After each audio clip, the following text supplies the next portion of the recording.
Assalamualaikum warahmatullahi wabarakatuh.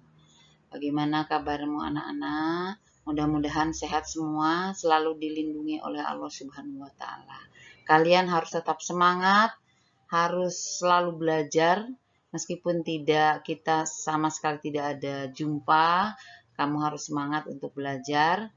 Nah, yang paling penting jaga kesehatan ya. Ada 3 hal yang perlu kalian lakukan selamanya, yaitu pakai masker, jaga jarak, dan cuci tangan.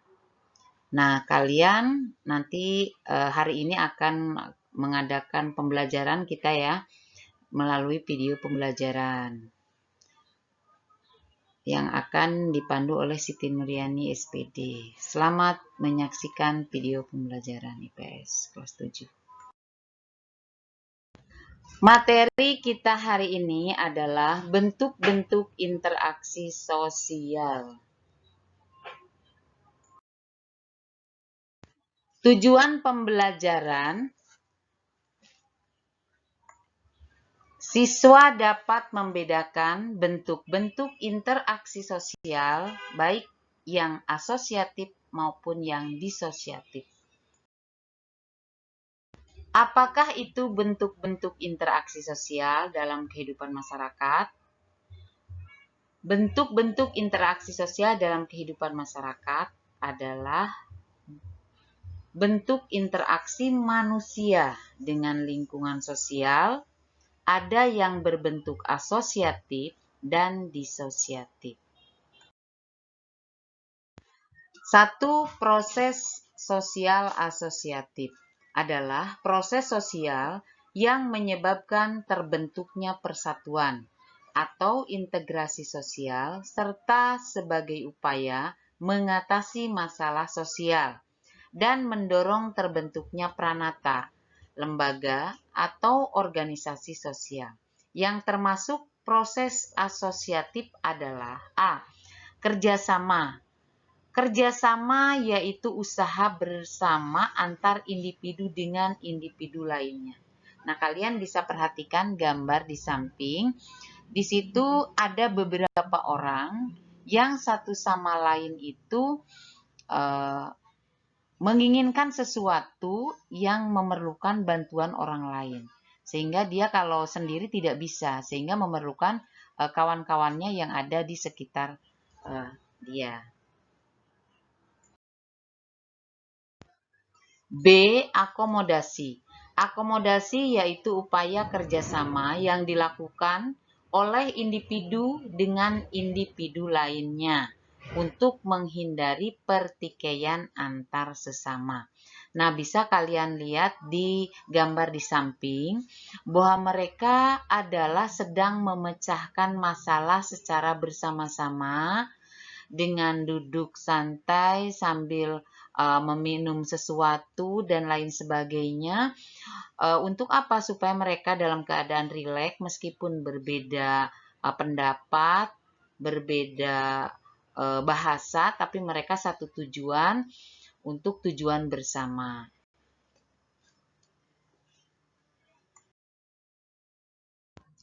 C. Asimilasi. Asimilasi yaitu upaya menghasilkan suatu kesepakatan berdasarkan tujuan dan kepentingan sesama agar mengurangi perbedaan antar individu.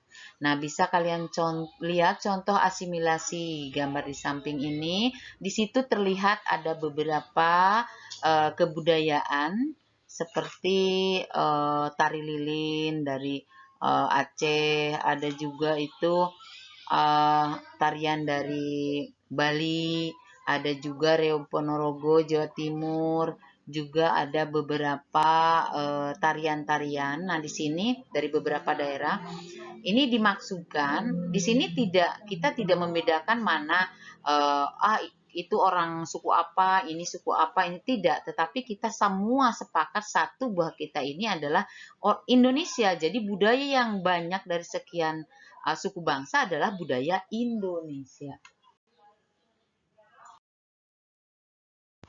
D. Akulturasi.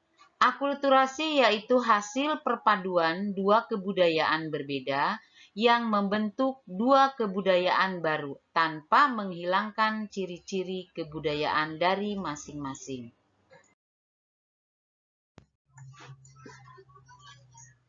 Dua, proses sosial disosiatif. Proses sosial disosiatif adalah suatu cara melawan seseorang atau sekelompok orang agar mencapai tujuan tertentu. Yang termasuk proses disosiatif adalah A. Persaingan. Persaingan yaitu proses sosial seseorang yang bersaing dengan orang lain, namun persaingan ini harus dilakukan dengan cara sportif.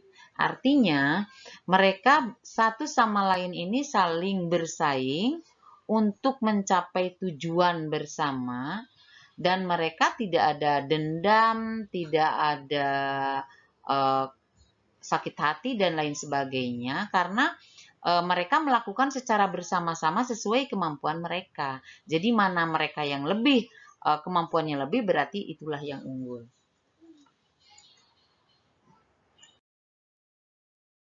B. Kontravensi. Kontravensi yaitu proses sosial yang terjadi di antara persaingan dan pertentangan, yang dalam hal ini lawan tidak menyerang secara fisik, namun secara psikologis ia menjadi tidak tenang. Contohnya seperti misalnya menakut-nakuti, mengancam, atau juga buat provokasi, atau juga buat pendapat-pendapat yang menyesatkan sehingga orang mudah terpengaruh, tapi tidak sampai ke pertentangan fisik. C. Konflik. Konflik yaitu proses sosial yang membuat pihak satu menyingkirkan pihak yang lain melalui cara yang membuatnya tidak berdaya. Ya, bisa kalian lihat di samping, ini ada orang yang sedang berantem. Nah, ini bisa juga sebenarnya tidak bagus untuk kalian laksanakan, seharusnya harus dihindari karena nanti ada yang semua di antara yang menang dan kalah itu tidak ada yang untung karena sama-sama sakit, sama-sama menderita. Begitu.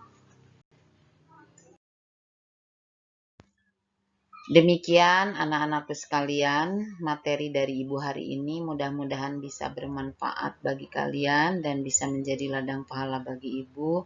Dan Ibu harapkan kalian tetap semangat belajar, tidak hanya mendengarkan materi dari Ibu, cari buku panduan lain, nonton TV yang ada hubungannya dengan materi, lihat sekitar kalian, mana yang bisa kalian ambil dari materi yang pembelajaran yang secara langsung kalian dapat dari masyarakat.